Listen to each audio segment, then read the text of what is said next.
بسم اللہ الرحمن الرحیم۔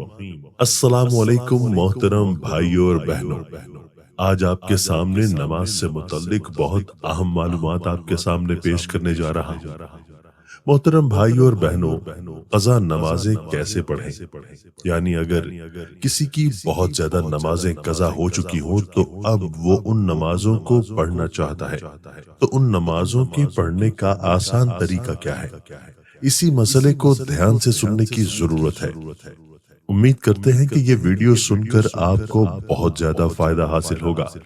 سب سے پہلے تو یہ جان لیجئے کہ جس نے کبھی بھی نماز نہ پڑھی ہو، اب اسے توفیق نصیب ہو رہی ہے، اور اگر وہ ان قضا نمازوں کو پڑھنا چاہتا ہے تو جب سے وہ بالغ ہوا ہے اس وقت سے نمازوں کا حساب لگائے، اور جتنی نمازیں اس کی قضا ہیں اگر وہ ان تمام نمازوں کو ادا کرنا چاہتا ہے، لیکن اسے تاریخ بلوغت یاد نہیں ہے، اسے معلوم نہیں ہے کہ کب وہ بالغ ہوا تھا، تو فقہائے کرام فرماتے ہیں کہ احتیاط اسی میں ہے کہ اگر عورت ہے تو پھر 9 سال سے، اور اگر مرد ہے تو پھر 12 سال سے بلوغت کا حساب لگائے، اور پھر اسی حساب سے جتنے سالوں کی قضا نمازیں اس کے اوپر ہیں ان تمام نمازوں کو ادا کرے۔ اور دوسری بات یہ بھی یاد رکھنے کے قابل ہے کہ قضا نماز ہر روز کی 20 رکعتیں ہوتی ہیں، یعنی قضا نمازوں میں سنتوں اور نوافل کی قضا نہیں ہوتی ہے،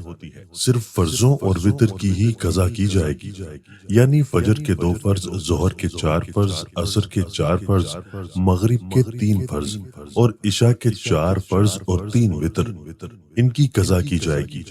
اس کے علاوہ باقی جو سنتیں اور نوافل ہیں ان کی قضا نہیں کی جائے گی۔ اور قضا نماز کی نیت کیسے کرنی ہے؟ نیت کہتے ہیں دل کے پختہ ارادہ کو، لیکن اگر زبان سے کہنا چاہیں تو پھر اس طرح سے بھی کہہ سکتے ہیں کہ میں نیت کرتا ہوں سب سے پہلے قضا ہونے والی فجر نماز کی، واسطے اللہ تعالیٰ کے، منہ خانہ کعبہ کی طرف، اللہ اکبر۔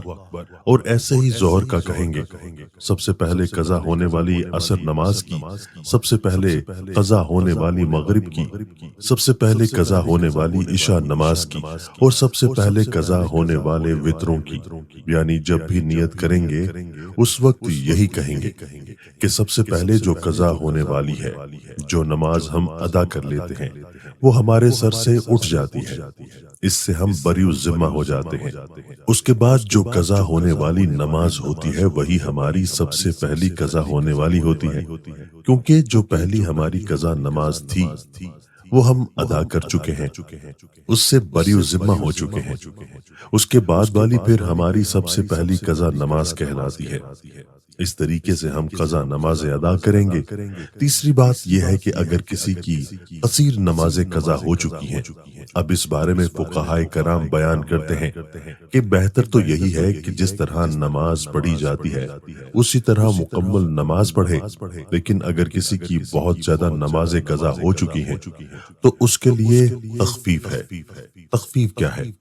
سب سے پہلی تخفیف تو یہ ہے کہ رکوع میں 3 مرتبہ تسبیح پڑھی جاتی ہے، سبحان ربی العظیم، تو 3 مرتبہ کی جگہ 1 مرتبہ پڑھے، لیکن یہ بات ذہن میں رہے کہ جب وہ اچھے طریقے سے رکوع میں پہنچ جائے تو تب 1 مرتبہ تسبیح پڑھنا بھی کافی ہوگا، اور تسبیح مکمل ہو جانے کے بعد سمیع اللہ لمن حمیدہ کہہ کر کھڑا ہو جائے۔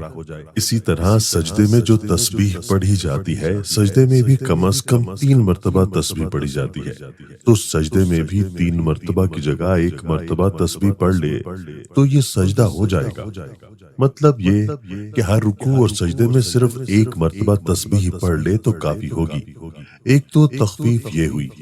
دوسری تخفیف، جس طرح 4 رکعت فرض نماز پڑھ رہا ہے، یعنی ظہر کے ہیں، عصر کے ہیں، یا عشاء کے ہیں، یا مغرب کے 3 فرض ہیں، ان میں یہ ہے کہ تیسری اور چوتھی رکعت میں سورہ فاتحہ پڑھی جاتی ہے، لیکن اگر کسی کی بہت زیادہ نمازیں قضا ہو چکی ہیں تو اس میں یہ تخفیف ہے کہ سورہ فاتحہ کی جگہ 3 مرتبہ سبحان اللہ پڑھ لے، یعنی سبحان اللہ سبحان اللہ سبحان اللہ یہ پڑھ کر رکوع میں چلا جائے۔ دوسری تخفیف یہ ہو گئی تیسری تخفیف یہ ہے کہ قضا اخیر میں یعنی جب نماز ختم ہوتی ہے تو پڑھتے ہیں التحیات، مکمل کرنے کے بعد درود پاک پڑھا جاتا ہے، اور درود پاک کے بعد دعا پڑھی جاتی ہے۔ اس میں یہ ہے کہ التحیات پڑھنے کے بعد درود پڑھنے کی جگہ صرف اتنا پڑھ لے، یعنی اتنا درود پاک کے کلمات پڑھے، اللہم صلی علی محمد وعلا، یہ تیسری تخفیف ہے۔ اس کے بعد پھر سلام پھیر لے، یعنی مکمل درود پاک اور دعا نہ پڑھنے کی اجازت ہے۔ یہ تخفیف ہے اس شخص کے لیے جس کی کثیر تعداد میں نمازیں قضا ہوئی ہوں۔ اور چوتھی تخفیف یہ ہے کہ جو وتر نماز ہے تیسری رکعت میں سورہ ضرور ملانی ہے۔ فرضوں میں تیسری اور چوتھی رکعت میں سورہ کی جگہ 3 مرتبہ سبحان اللہ پڑھ لینا کافی ہے، لیکن وتر کی جو نماز ہے اس میں تیسری رکعت میں سورہ فاتحہ بھی پڑھی جائے گی اور دوسری سورہ بھی ملانی ضروری ہے۔ اب اللہ اکبر کہہ کر دعائے قنوت پڑھی جاتی ہے، لیکن دعائے قنوت کی جگہ اگر وہ رب اغفر لی، رب اغفر لی، رب اغفر لی یہ 3 مرتبہ پڑھ لے یا پھر 1 مرتبہ پڑھ کر رکوع میں چلا جائے تو تب بھی اس کی نماز بالکل درست ہے۔ قضا نمازوں کے لیے اس تخفیف کے ساتھ اگر نماز پڑھیں گے تو آپ کی جو بہت زیادہ نمازیں قضا ہو چکی ہیں وہ بہت جلد ادا ہو جائیں گی۔ فقہاء کرام بیان کرتے ہیں کہ اس طریقے سے اس تخفیف کا فائدہ اٹھا کر جس شخص کی زیادہ نمازیں قضا ہو چکی ہیں وہ اپنی نمازوں کو جلد ادا کر کے فرائض سے بری الذمہ ہو جائے۔ اور یاد رکھیے قضا نمازوں کے ساتھ ساتھ توبہ کرنا ضروری ہے، کیونکہ نمازیں جو قضا ہوئی ہیں ان کا گناہ ہے، تو گناہ سے توبہ کرنا لازمی ہوتا ہے۔ ایک تو نماز ادا کریں گے، اس کے بعد پھر سچے دل سے توبہ کریں، تو اس آسان طریقے سے اپنی قضا نمازوں کو ادا کر کے اللہ کی بارگاہ میں سرخرو ہو جائیں گے۔ اللہ عمل کی توفیق عطا فرمائے۔ محترم بھائیو، حضور نبی کریم صلی اللہ علیہ وآلہ وسلم نے فرمایا پاک مٹی مسلمان کو پاک کرنے والی ہے، پھر وہ 10 سال تک پانی نہ پائے، پھر جب وہ پانی پا لے تو اسے اپنی کھال یعنی جسم پر بہائے، یعنی اس کے لیے بہتر ہے۔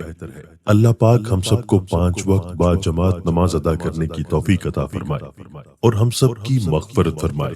ناظرین، کمنٹ باکس میں اللہ تعالیٰ کے 99 ناموں میں سے ایک نام ضرور ٹائپ کریں۔ شکریہ۔